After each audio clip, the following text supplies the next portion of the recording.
relation avec justement le mandat présidentiel. Oui, mais vous me permettez juste de préciser. Allez-y, je vous en prie. Parce que M. Gueye n'a fait que dire autrement ce que je dis. Oui. Ce qu'il dit, c'est une idéologie. Il faut qu'on sache adosser nos visions sur des convictions. Que ça soit, c'est du Gumdugop, c'est une philosophie. C'est une idéologie. Nous avons été moulés sur le travaillisme, sur l'humanisme, mettre l'homme au service. Et cela, il y a des gens qui ont partagé un demi-siècle ensemble. Ils partagent les mêmes convictions. Il faudrait qu'on essaye d'organiser ce jeu-là. Et ma génération, notre génération est interpellée. Ces coalitions de circonstances et d'opportunistes doivent cesser. On doit avoir non pas des coalitions électorales, mais des coalitions politiques adossées sur un programme. Et sur un programme, c'est ceux-là qui pensent de la même manière, qui ont plus de chances d'avoir des programmes de vision d'ensemble. Le Soupou-Kandé doit s'arrêter. Ça, c'est de manière conjoncturelle. Et nous sommes interpellés. Cela va nous permettre de régenter et de régler ce problème de transhumance à point finir.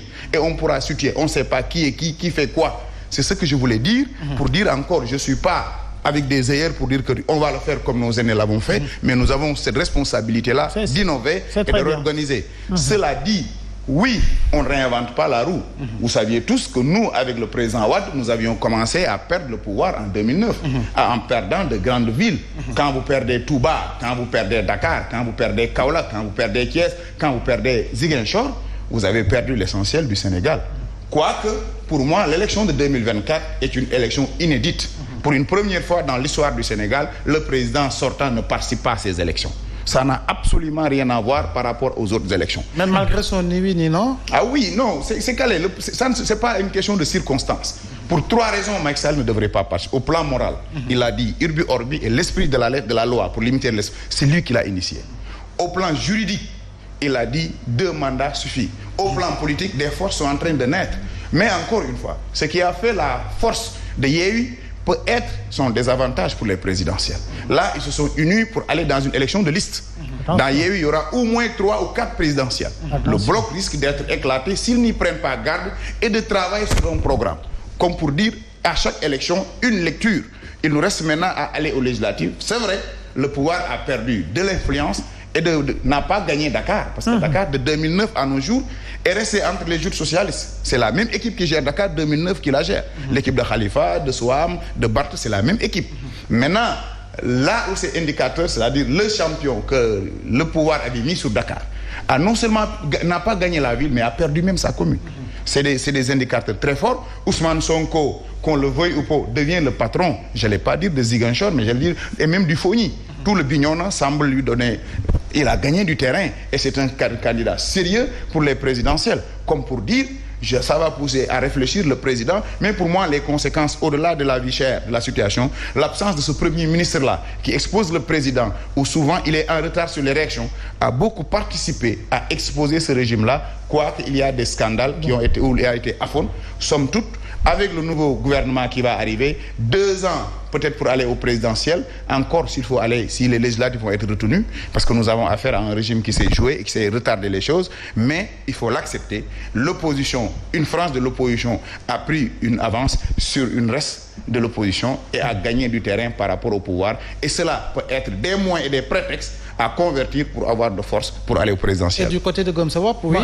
Moi, je reviens un peu, même si le président a 9 premiers ministres et qu'il n'y a pas cette restauration des valeurs, et que ces scandales-là soient traités, qu'il n'y ait pas une asymétrie de la justice, Kumba Amdei, Kumba Amundei, des gens qui traînent nos milliards, qui aujourd'hui attendent les élections pour les verser dans la population, pour avoir des votants, ça je dis encore une fois, on sera toujours dans ce cas de figure-là. Quelles que soient les élections, les populations vont sanctionner. Nous, on a élu le président, on l'a réélu pour qu'il nous avait promis la restauration des valeurs. Et ça, tel n'est pas le cas. Ce qu'on constate dans ce pays-là, tu es proche du président, tu fais des scandales, tu piques nos milliards, il te met à côté de vous, de lui, il te protège. Tu attends les élections pour pouvoir venir changer la donne. Je dis encore une fois, dans ce pays-là, il faut qu'on fasse cette restauration des valeurs. Tant qu'on ne l'a pas, Abdoulaye Diouf Sarr a perdu. Ce n'est pas Abdoulaye Diouf Sarr. Tous ces pontes-là du régime qui ont perdu, en réalité, c'est que les Sénégalais en ont assez. Mais quand même, quoi qu'on puisse dire, la coalition Benno Bokk Yakaar garde la majorité.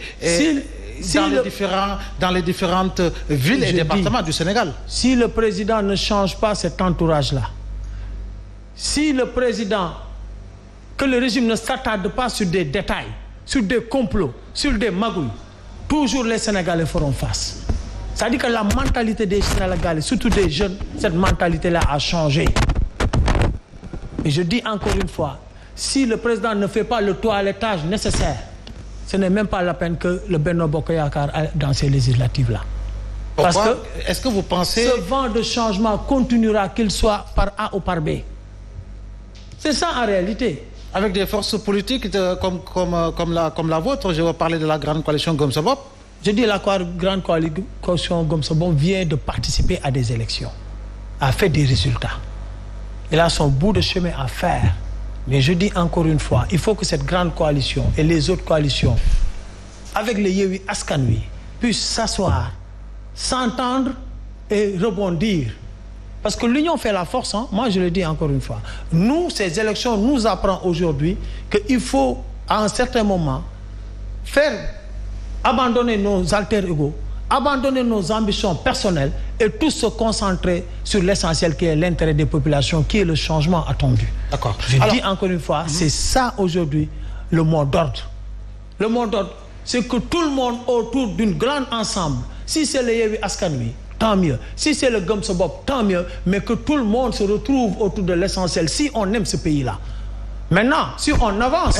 Est-ce que ce plaidoyer que vous portez sera également porté par le président de votre coalition pour aller dans le sens de fédérer les forces de l'opposition? Nous, on est en train de débattre pour voir les voies et moyens pour que ces législatives-là, la deuxième institution qui est l'Assemblée, soit dans l'escarcelle de l'opposition.